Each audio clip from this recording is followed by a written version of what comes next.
itu ya, yang di belakangnya warna putih. Nah, yang mana di depan, yang mana di belakang? Yang di depan itu yang ada warnanya, Pak, mohon izin. Ya, yang ada warnanya itu di depan. Kemudian ini kan ada seperti apa namanya itu, kawat ya. Yang ada kawatnya ini untuk di hidung. Nah, ini harus dipegangnya seperti ini. Nah, kemudian ditaruh. Nah, kalau bisa ini seperti ini. Ditutup mulai dari hidung sampai ke dagu. Kemudian disesuaikan dengan hidung, Bapak Ibu sekalian, sampai tertutup seperti ini. Nah, kemudian setelah dipakai seperti ini, jangan dipegang-pegang lagi atau diturunkan. Dipakai lagi. Kenapa?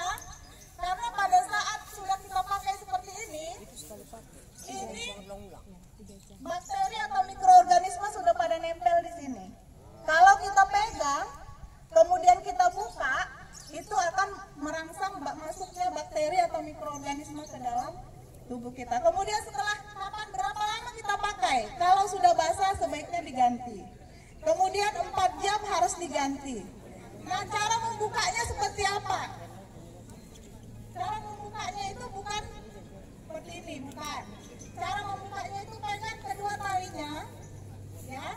Kemudian ditutup seperti ini, dibuang ke tong sampah, jangan buang sembarangan. Karena ini kalau Bapak Ibu sakit, di sini sudah ada bakteri, ada virus dan lain sebagainya. Jadi kita juga harus mencegah supaya orang lain tidak tertular penyakit.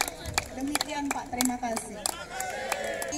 Itulah penyakit yang disebabkan oleh coronavirus. Nah, sebenarnya dia sama dengan virus influenza.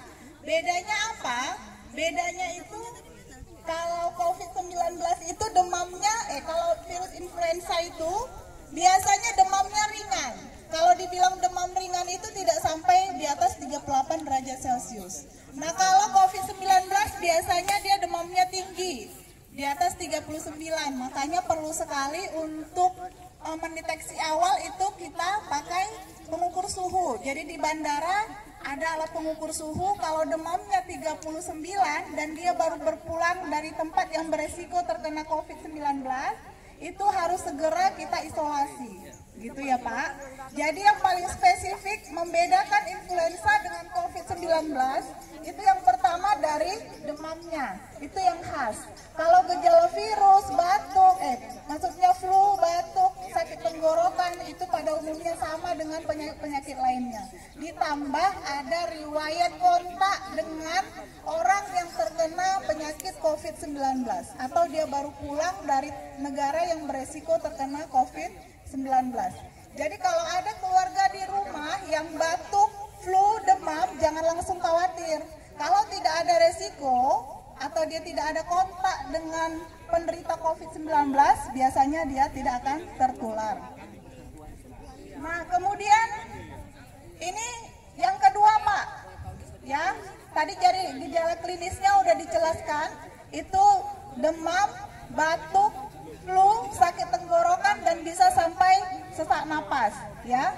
Jadi bagaimana cara pencegahannya tadi sudah kita jelaskan. Kalau sakit pakai masker, kemudian jangan lupa cuci tangan. Nah, kalau bersalaman, jangan Bapak Ibu takut, sebenarnya bukan salah salamannya ya. Jadi kalau kita salaman bukan berarti kita langsung tertular.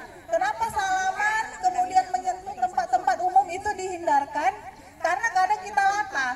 Kalau kita salaman langsung kita pegang sekitar wajah, itu yang nggak boleh. Tapi kalau kita salaman, habis salaman kita cuci tangan, itu sebenarnya aman.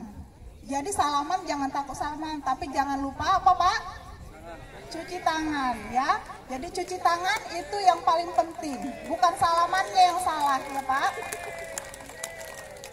Nah, kemudian yang sebelah sini Pak, penting sekali sebenarnya di sekitar kita ini banyak sekali virus, bakteri. Bagaimana kita tidak sakit? Kita perlu menjaga pola makan, pola hidup. Jadi gaya hidup yang sehat bagaimana? Istirahat yang teratur dan olahraga yang teratur. Jadi kita di kepolisian ini sudah ada jadwal-jadwal untuk olahraga. Jadi itu jangan malas, dipatuhi. Minimal olahraga setengah jam setiap hari, nggak harus berat. Jalan juga sudah merupakan tindakan olahraga ya Pak ya. Jadi olahraga itu sangat penting, makan makanan bergizi, jangan makan makanan yang siap saji, dan istirahat yang cukup ya Pak. Kemudian etika batuk. Nah, biasanya kalau batuk Bapak bagaimana? Batuk tak ditutup mulutnya kan? Nah, kalau batuk itu yang benar supaya orang lain tidak terkena, itu mulutnya ditutup. Atau pakai ya, atau yang paling aman pakai masker. Jadi jangan batuk sembarangan. Kenapa? Pada saat batuk itu percikan-percikan air ludah itu keluar. Nah, itulah yang menjadi sumber infeksi, ya. Nah, tadi memakai masker sudah saya jelaskan ya, Pak. Cara cuci tangan dan cara cuci tangan pakai sabun juga sudah saya jelaskan. Jadi penting sekali, Pak, cuci tangan, ya. Oh ya, izin Pak, untuk di ruangan masing-masing. Nah, tadi kan saya bilang bukan salah cuci tangan atau memegang tempat-tempat umum seperti pintu dan lain sebagainya. Yang paling penting adalah pencegahannya. Bagaimana kita menjaga kebersihan? Hari ini kita akan melakukan kebersihan mako. Itu juga alat-alat kerja kita seperti meja, pintu, lantai harus dibersihkan dengan disinfektan. Disinfektan yang paling sederhana itu apa? Pakailah karbol, ya Pak. Jadi nanti kalau OB-OB-nya yang CS-CS-nya yang di kantor-kantor Bapak itu bisa diajarkan memakai karbol. Jadi karbol itu harganya murah, memang agak bau, tapi itu bagus sekali untuk pencegahan atau disinfektan, mematikan semua mikroorganisme. Terima kasih. Jangan diminum kata Pak Sumarna.